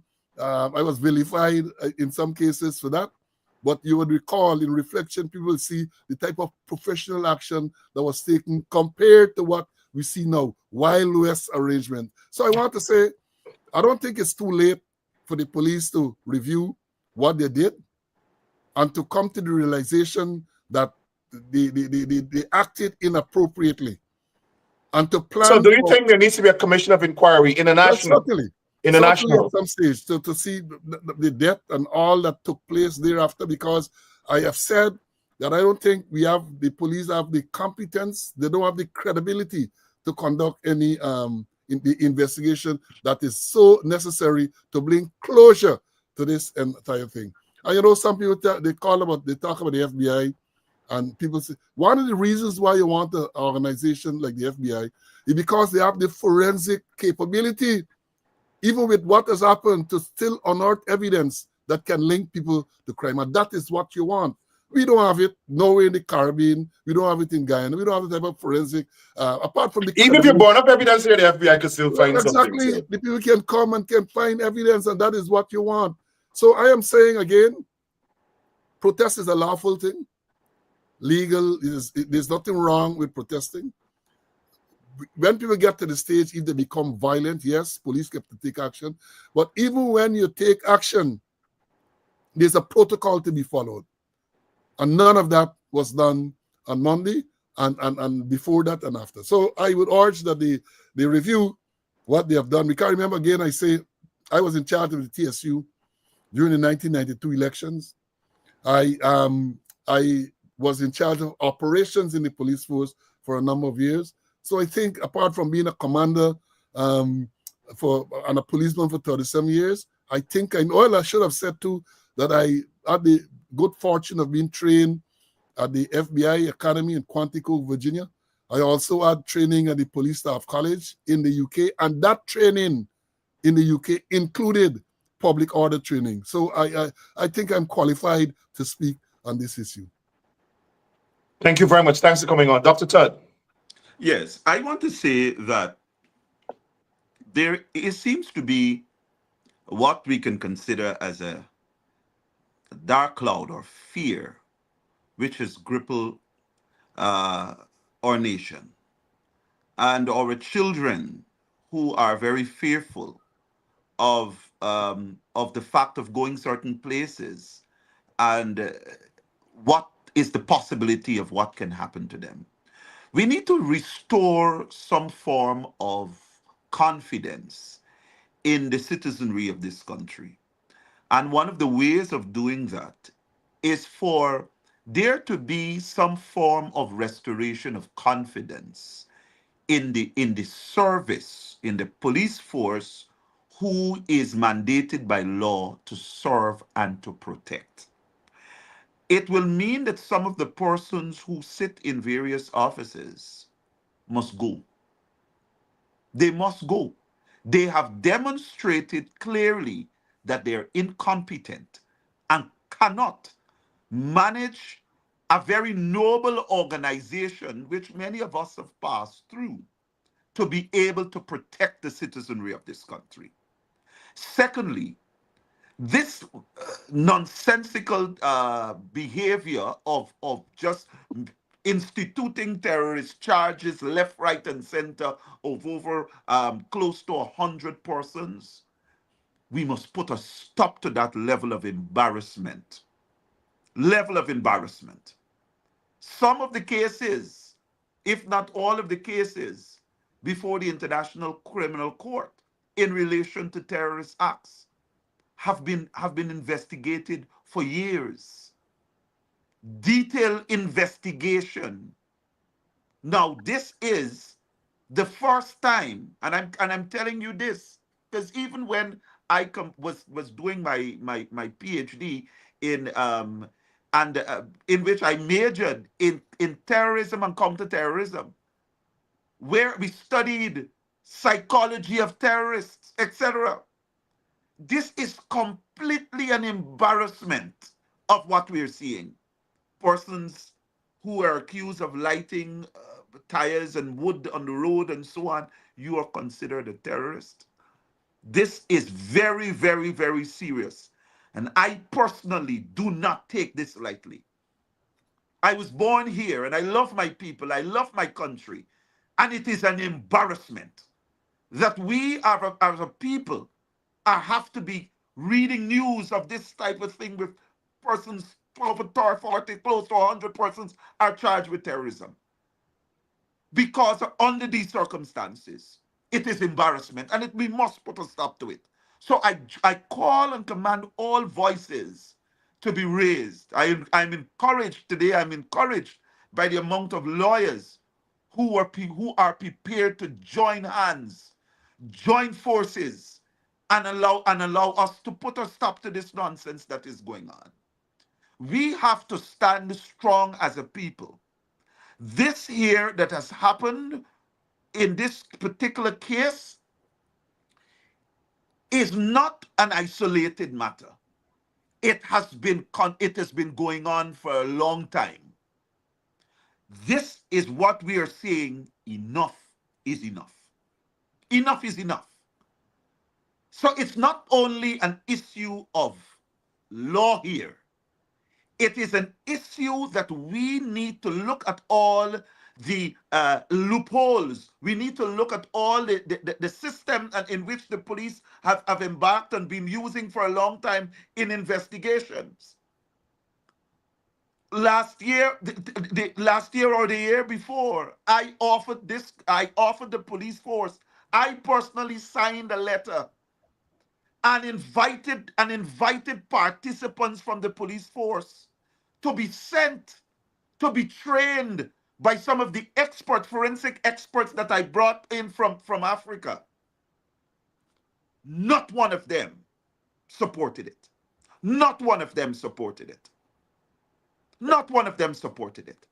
The few police officers who came, they had to hide and get away to be able to get knowledge.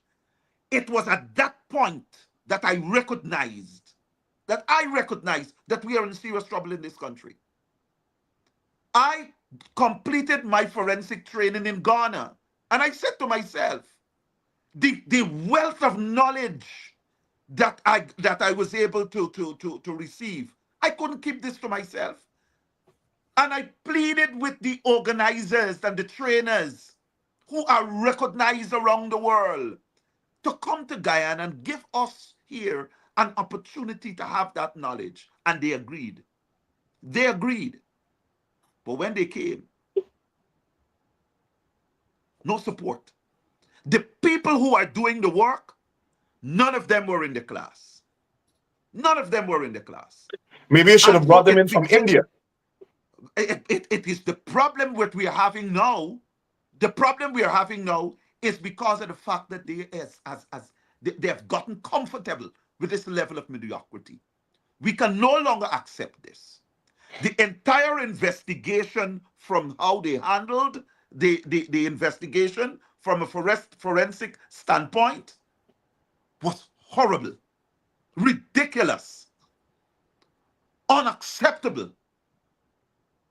And therefore, I hope that this be a wake-up call for the police force, that in order to serve and to protect the people of this country, you have to do a lot better.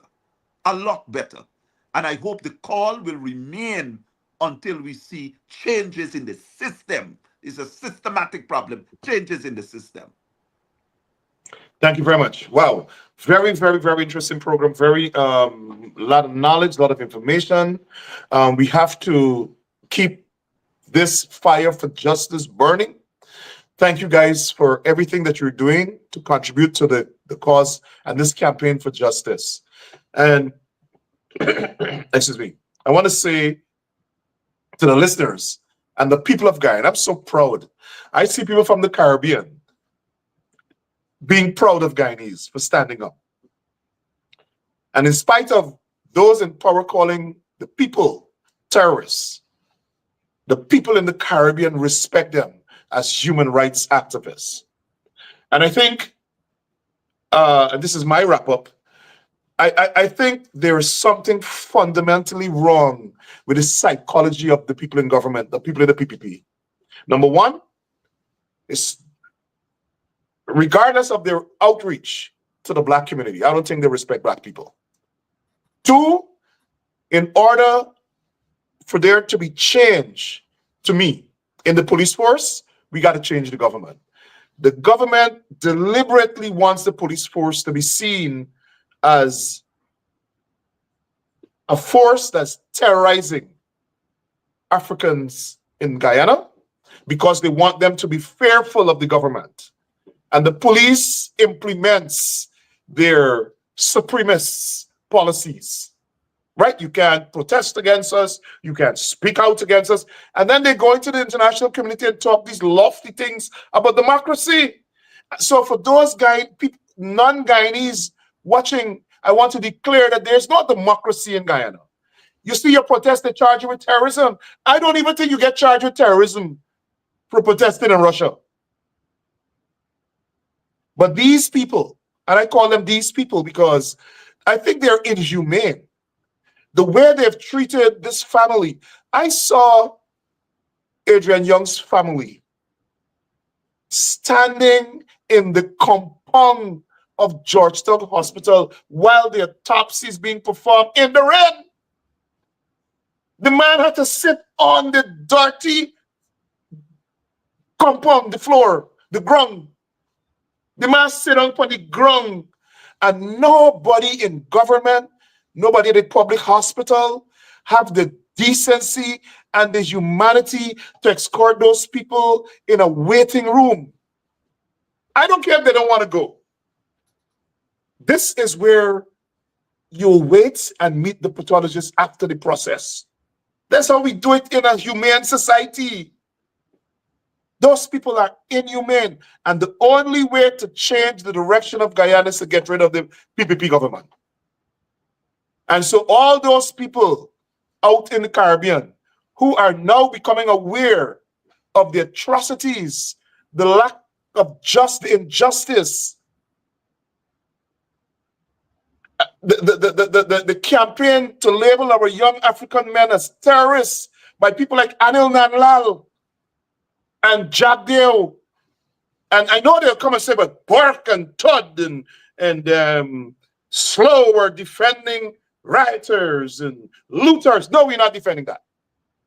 We're saying if somebody, you have proof that somebody committed arson, charge them with arson. If you have fact that somebody committed simple larceny or grand larceny, charge them with that. If somebody obstructed traffic, charge them with that. Don't charge them with terrorism.